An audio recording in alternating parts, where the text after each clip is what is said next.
Hello সবাইকে, আসসালামু আলাইকুম। 21 ডেজ অফ ইফেক্টিভ কমিউনিকেশনের তৃতীয় ভিডিওতে আপনাদের সবাইকে স্বাগতম। আজকের এই ভিডিওতে আমরা কথা বলবো ইনক্লুসিভ কমিউনিকেশন নিয়ে।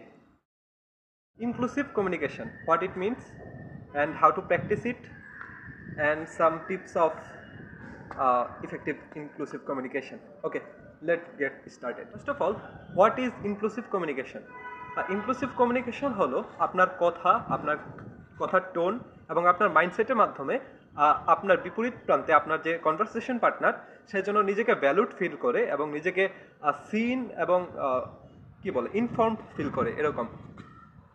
তো আসলে বিষয়টা হচ্ছে যে কেন ইনক্লুসিভ কমিউনিকেশন গুরুত্বপূর্ণ।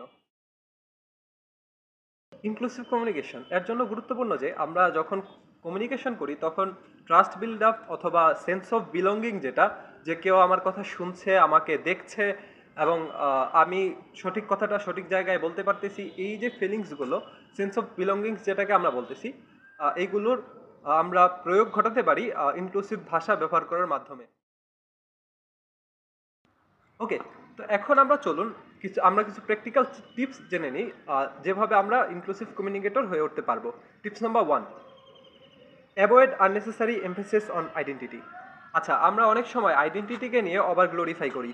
যেরকম আপনার যদি একজন কলিগ বা বন্ধু থাকে, তাকে আপনি সরাসরি যে আমার বন্ধু এরকমভাবে সম্বোধন করুন, এরকমভাবে নয় যে আমার কালো বন্ধুটা অথবা আমার মোটা বন্ধুটা।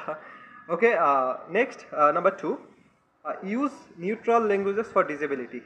ওকে, তো আমাদের আশেপাশে চলার ক্ষেত্রে আমরা অনেক ডিসেবলড পার্সন বা হচ্ছে কি ফিজিক্যালি চ্যালেঞ্জড পার্সনকে আমরা দেখি, আর তাদের ক্ষেত্রে আমরা এই রকম শব্দগুলো ব্যবহার করতে পারি যে ইউজেস এ হুইল চেয়ার, এই শব্দটা আমরা ব্যবহার করতে পারি যে কনফাইন্ড টু এ হুইল চেয়ারের পরিবর্তে। Number 3, put the person before the level. Okay, put the person before the level, এখানে আমরা যে এক্সাম্পলটা টানবো সেটা হচ্ছে যে আমরা একজন ব্যক্তি যে অটিজমে আক্রান্ত, তাকে আমরা এরকমভাবে যদি বলি যে autistic person, it sounds rude, আসলে আমরা সেখানে বলতে পারি যে person with autism. Okay, now number 4, avoid stereotypes. আচ্ছা, নাম্বার 4 নাম্বারে যেটা বলা হয়েছে স্টেরিওটাইপ অ্যাভয়েড করতে, যে এরকম আমরা কোনো কিছুকে জেনারেলাইজড করে না ফেলি যে এরকম আসলে আফ্রিকার নিগ্রোরা খুব খারাপ বা এরকম কালো বলতেই হচ্ছে খুব অ্যাগ্রেসিভ, আসলে হোয়াইটটা খুব সুপ্রিম, এই যে বিষয়গুলো আছে এগুলো হয়তো আপনারা আপনাদের মতো করে নিজেরা আরও ভালো উপলব্ধি করতে পারবেন। Now number 5, capitalize the race and ethnicity words. Okay, আমরা যদি রেস অথবা এথনিসিটি প্রকাশক এরকম শব্দগুলো লিখি, এই শব্দগুলো আমরা লেখার সময় অবশ্যই প্রথম অক্ষরটা ক্যাপিটাল লেটারে লিখবো। যেরকম এশিয়ানের এটা অবশ্যই ক্যাপিটাল লেটারে লিখতে হবে, এবং আপনি যদি ব্ল্যাক লিখেন সেক্ষেত্রে অবশ্যই বিটা ক্যাপিটাল লেটারে লিখতে হবে, এরকম and so on and so. Last but not the least, number 6, যেটা আপনাকে অবশ্যই হচ্ছে মাইন্ডফুল হতে হবে যে কোন সিচুয়েশনে কোনটা ব্যবহার করা যায়। এরকম শব্দ আছে যেগুলো আপনি এক দেশে ব্যবহার করতে পারবেন কিন্তু আরেক দেশে ব্যবহার করতে পারবেন না হয়তো। তো এই শব্দগুলোর ক্ষেত্রে ব্যবহার করার ক্ষেত্রে পরিস্থিতি সাপেক্ষে আমরা শব্দগুলো চুজ করব। That is it for today guys. This is day 3 of 21 days of effective communication. If you found this video valuable, don't forget to hit the like button, and if you wish you can subscribe as well. Okay, that's all for today. This is Kausar Ahmed signing off. Assalamu alaikum. এখানেই ভিডিওটা শেষ হয়ে যেতে পারতো, কিন্তু আমরা practice পার্টটা ভুলে গিয়েছিলাম। তো প্র্যাকটিস পার্টে আমরা দুটো জিনিস করব। প্রথমত, রিফ্লেক্ট অন পাস্ট কনভারসেশন।